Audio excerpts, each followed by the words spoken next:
चार दोस्त स्कूल में पढ़ते थे। एक दिन उन्होंने फैसला किया कि वे रेस्टोरेंट जाएंगे, साथ में बैठकर खाना खाएंगे और बातें करेंगे। वे एक छोटे से रेस्टोरेंट में गए, खाना ऑर्डर किया और हंसी मजाक के साथ अपनी दोस्ती के लम्हों का आनंद लेने लगे। बातों बातों में उन्होंने एक निर्णय लिया। आज के बाद वे ठीक 40 साल बाद इसी जगह मिलेंगे।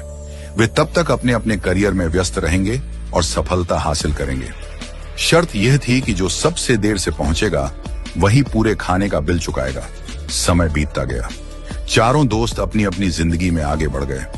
कोई बिजनेसमैन बना, कोई वकील, कोई जज और कोई अध्यापक। सभी अपने कार्य क्षेत्र में सफलता की ऊंचाइयों को छूने लगे।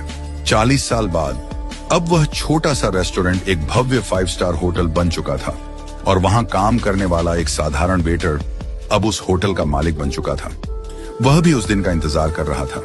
समय आया और पहले एक दोस्त पहुंचा, फिर दूसरा, फिर तीसरा। वे एक दूसरे से मिलकर बेहद खुश हुए, लेकिन चौथा दोस्त अभी तक नहीं आया था। थोड़ी देर बाद होटल के रिसेप्शन पर फोन आया। होटल मालिक ने फोन उठाया और कहा, आपके चौथे मित्र ने कहा है कि आप लोग खाना शुरू कर दीजिए, वह बस आने ही वाले हैं। तीनों ने सोचा कि शायद वह किसी काम में फंस गया होगा और सबसे देर से आने वाला वही होगा।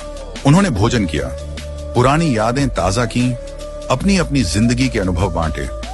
काफी देर बीत गई, लेकिन चौथा दोस्त नहीं आया। जब बिल मंगवाने का समय आया तो होटल मालिक ने कहा, बिल पहले ही चुका दिया गया है। तीनों हैरान हुए। किसने? होटल मालिक ने जवाब दिया, आपके मित्र ने। थोड़ी देर बाद जब वे जाने लगे तभी होटल के बाहर एक सरकारी गाड़ी आकर रुकी। गाड़ी से शहर के कलेक्टर उतरे। कलेक्टर ने तीनों दोस्तों के पैर छुए और कहा, अंकल नमस्ते। तीनों हैरान रह गए। ये कौन है और हमारे पैर क्यों छू रहा है? कलेक्टर ने नम आंखों से कहा, मैं आपके चौथे मित्र का बेटा हूं। तीनों अवाक रह गए। कलेक्टर ने बताया, मेरे पिता ने आप सबसे मिलने का सपना देखा था। वे बचपन से ही इस दिन का इंतजार कर रहे थे, लेकिन 2 महीने पहले कैंसर से उनका निधन हो गया। मरने से पहले उन्होंने मुझसे कहा था कि अगर मैं उस दिन जीवित न रहूं तो तुम मेरी जगह वहां जाना। उन्होंने कहा था, मैं सबसे ज्यादा देर से आऊंगा, इसलिए बिल भी मैं ही चुकाऊंगा। ये सुनकर तीनों दोस्तों की आंखें भर आईं।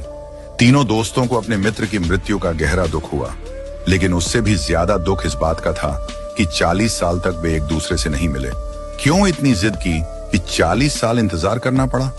क्या फायदा ऐसी शर्त का जो दोस्ती से ज्यादा महत्वपूर्ण हो गई? आज हम भी अपनी जिंदगी में यही गलती कर रहे हैं। हम अपने परिवार, रिश्तेदारों और दोस्तों से मिलने का समय नहीं निकालते। हम अपने माता पिता से दूर रहकर जीवन की भागदौड़ में इतने व्यस्त हो जाते हैं कि जब हम वापस लौटते हैं तब तक बहुत देर हो चुकी होती है। जब वे दुनिया से चले जाते हैं तो हमें अफसोस होता है, काश हमने उन्हें समय दिया होता। हमारे पास धन दौलत, ऐशो आराम, गाड़ियां और बंगले हो सकते हैं, लेकिन अगर हमारे पास अपने लोगों के लिए समय नहीं है तो हमारे पास कुछ भी नहीं है। भगवान श्री कृष्ण कहते हैं, वसुधैव कुटुंबकम, यानी पूरी दुनिया एक परिवार है। इसलिए पैसा कमाने से ज्यादा रिश्ते कमाने पर ध्यान दें। जो वक्त बीत जाता है वह कभी वापस नहीं आता। वक्त का दान सबसे बड़ा दान है।